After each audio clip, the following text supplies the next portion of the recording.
आत्मीय भाइयों एवं बहनों प्रणाम। पुस्तक युग निर्माण में युवा शक्ति का सुनियोजन आपको पढ़कर सुनाया था पिछले वीडियो में। चाहिए जीवन समग्र दृष्टि। युवा शक्ति के बारे में युवाओं को चाहिए जीवन की समग्र दृष्टि। इसी क्रम में आगे विषय आदर्श युवा बने। युवा तो है लेकिन आदर्श नहीं। युग ऋषि का क्या कहना है इस बारे में, आइए सुनते हैं। भारतीय ऋषि मनीषियों ने अनुभवी प्रौढ़ों के साथ युवा शक्ति को सदैव बराबरी का महत्व दिया है। तैत्तिरीय उपनिषद में युवाओं के संदर्भ में एक महत्वपूर्ण सूत्र है। प्रतिष्ठित क्रांतिकारी गांधीवादी दादा धर्माधिकारी ने युवाओं के लिए युवा कांग्रेस से भिन्न एक संगठन राष्ट्रीय युवा मंच स्थापित किया था। उसके अधिवेशन में उन्होंने युवाओं के लिए उपनिषद के एक सूत्र की व्याख्या करते हुए युवकों को प्रेरित किया था। सूत्र है, युवा स्यात् साधु युवा अध्यायिका आशिष्ट दृढ़िष्ठ बलिष्ठा। अर्थ, ऋषि कहते हैं युवा बनो। प्रश्न उठता है कि युवा कैसे हूं? उत्तर है, युवा साधु स्वभाव वाले हों, अध्ययनशील हों, आशावादी हों, दृढ़ निश्चय वाले हों और बलिष्ठ हों। नंबर 1, साधु का अर्थ यहाँ सज्जन शालीन है। इसका सामान्य अर्थ होता है वाणी और व्यवहार में सदाशयता और विनम्रता का होना। एक मनीषी का वाक्य है, शालीनता के अभाव में भूल बन जाता है। शालीनता के अभाव में भूल बन जाता है अपराध। शौर्य बन जाता है उद्दंडता और सत्य बन जाता है बदतमीजी। हमारी संस्कृति में शील सदाचार को जीवन का आभूषण कहा गया है। इसलिए ऋषि चाहते हैं कि उत्साह शौर्य के धनी युवक साधु हो, शालीनता एवं सज्जनता से विभूषित हो। युग ऋषि की एक पुस्तिका है सभ्यता का शुभारंभ। उसमें उन्होंने यह तथ्य स्पष्ट किया है कि आजकल साधुता सज्जनता सभ्यता को केवल बाह्य शिष्टाचार तक ही सीमित कर दिया गया है। इसे शिष्टाचार से आगे सदाचार और संस्कार के स्तर तक ले जाया जाना चाहिए, तभी बात बनेगी। नंबर 2, अध्ययनशील हों। अध्ययनशील युवक को अध्ययनशील होना चाहिए। युवकों को कुछ नया पाने नया बनाने का उत्साह होता है। ऋग्वेद में ऋषि कहते हैं, अचित ब्रह्म जुजुषा युवाना। अर्थात युवाओं को अचित ब्रह्म चाहिए, ऐसा ब्रह्म जिसका चिंतन पहले हुआ नहीं। युवक को ब्रह्म भी युवा चाहिए। ज्ञान को भी ब्रह्म कहा गया है। ज्ञान का नया स्वरूप जानने हेतु सतत अध्ययनशील होना जरूरी है। इससे युवाओं में गुण ग्राहकता बढ़ती है। शालीनता और गुण ग्राहकता का परस्पर घना संबंध है। शालीनता और गुण ग्राहकता का परस्पर घना संबंध है। संत तुलसीदास जी ने लिखा है, सिमिट सिमिट जल भरहि तलावा, और जिम सद्गुण सज्जन पही आवा। अर्थात जैसे सब ओर का जल इकट्ठा होकर तालाब में भर जाता है, उसी प्रकार सज्जन शालीन के पास विभिन्न गुण स्वाभाविक रूप से पहुंच जाते हैं।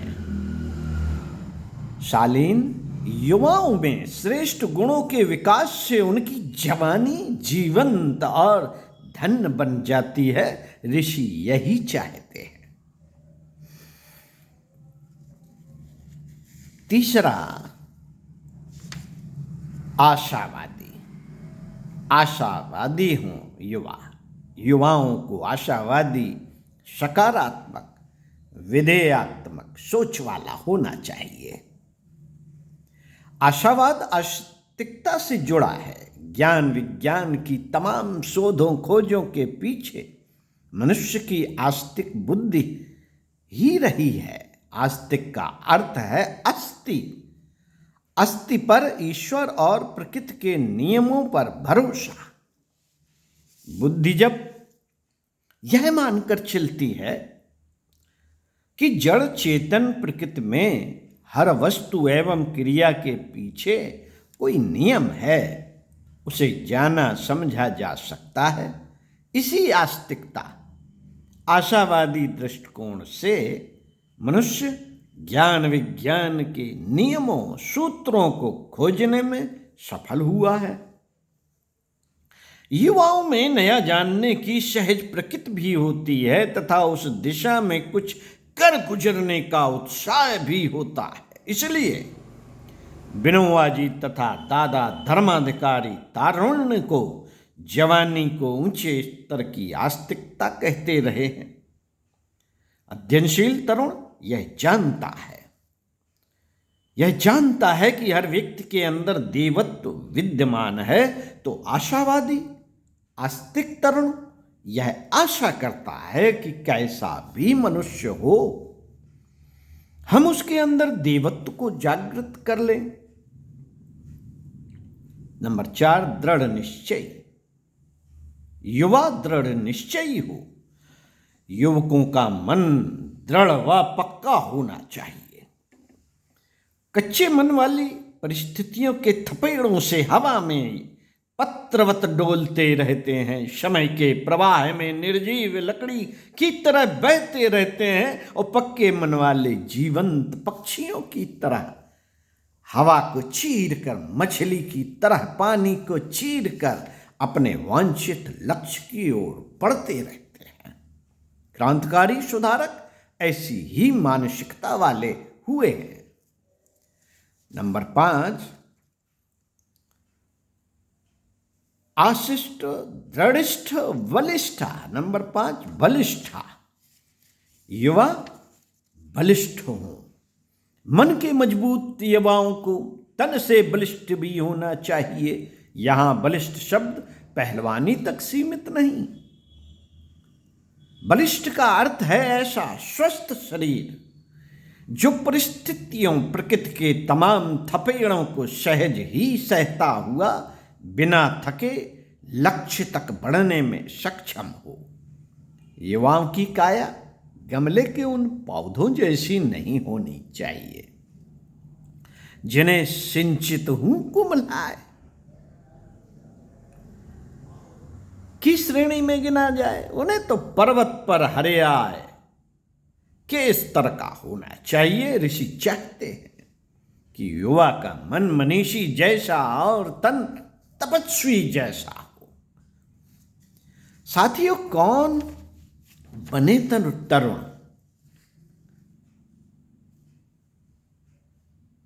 कौन बने तरुण? कौन बने? ऋषि कहते हैं युवा बनो। ऋषि कहते हैं युवा बनो।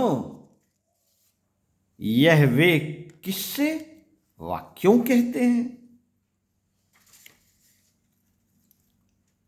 यदि आयु के तहत ही युवा बनते हैं तब तो सभी को बनना ही है। ऋषि यह आग्रह क्यों करते हैं? ऐसी अपील करते समय ऋषि की निगाहों में तरुणाई एक आयु विशेष नहीं, वह एक स्थित विशेष है। जैसे मनुष्य काया तो सहज मिल जाती है, मनुष्य तन में मनुष्यता का समुचित विकास विरले ही कर पाते हैं।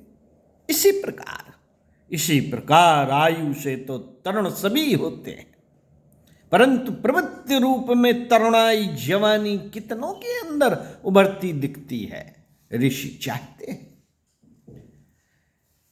मित्रों, ऋषि चाहते हैं कि हर आयु वर्ग की नर नारी अपने अंदर तरुणाई जागृत करें। जैसे सेना में हर आयु के सैनिक को जवान कहा जाता है, वैसे ही समाज को सृजनशील ऊर्जा से भरपूर रखने के लिए हर आयु वर्ग के जवानों की जरूरत पड़ती है। तैत्तिरीयोपनिषद के अनुसार जिनके अंदर उनकी अपील के अनुरूप तेजस्वी प्रवृत्तियां हैं, वे सभी युवा हैं, तरुण हैं। साथियों, महाभारत में भाग ले रहे 125 वर्ष के भीष्म, 100 वर्ष के ऊपर वाले आचार्य द्रोण, लगभग 89 वर्ष के श्री कृष्ण तथा उसी आयु के पांडव आदि सभी तरुण ही कहे जाने योग्य थे। इसी प्रकार 16 वर्ष का किशोर अभिमन्यु भी तरुणाई में किसी से कम नहीं था।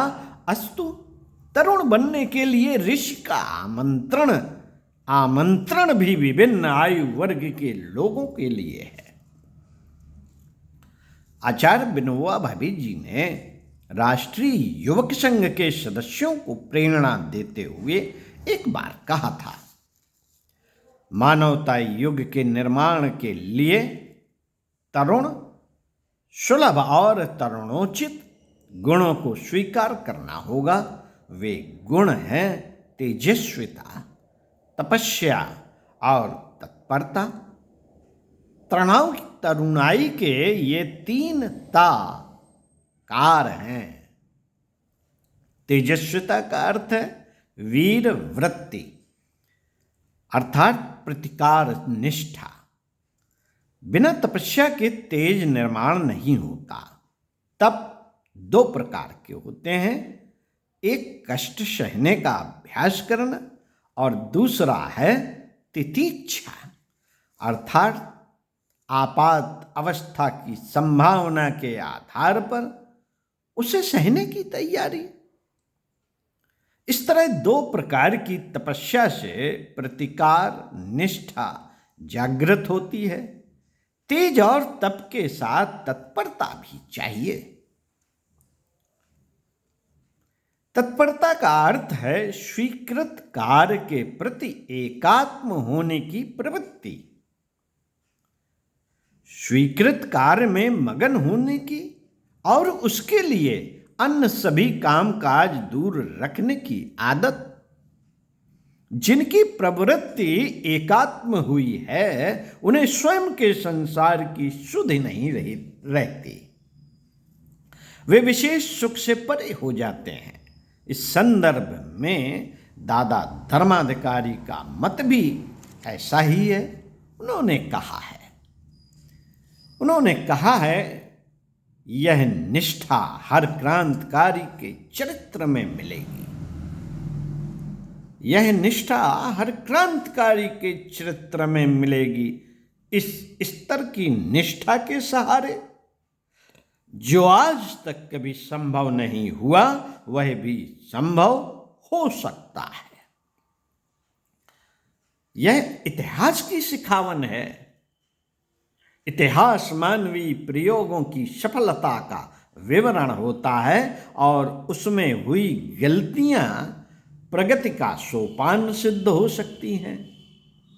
अस्तु, युग क्रांति में रुचि रखने वाले सभी को अपने अंदर ऐसी ही निष्ठा पैदा करनी चाहिए। ओम शांति। आगे इसी क्रम में पढ़कर बताएंगे पुस्तक युग निर्माण में युवा शक्ति का सुनियोजन, युवा पराक्रम की दिशा धारा। सुनते रहिए, स्वाध्याय सत्संग चिंतन मनन का आनंद लेते रहिए। ओम शांति।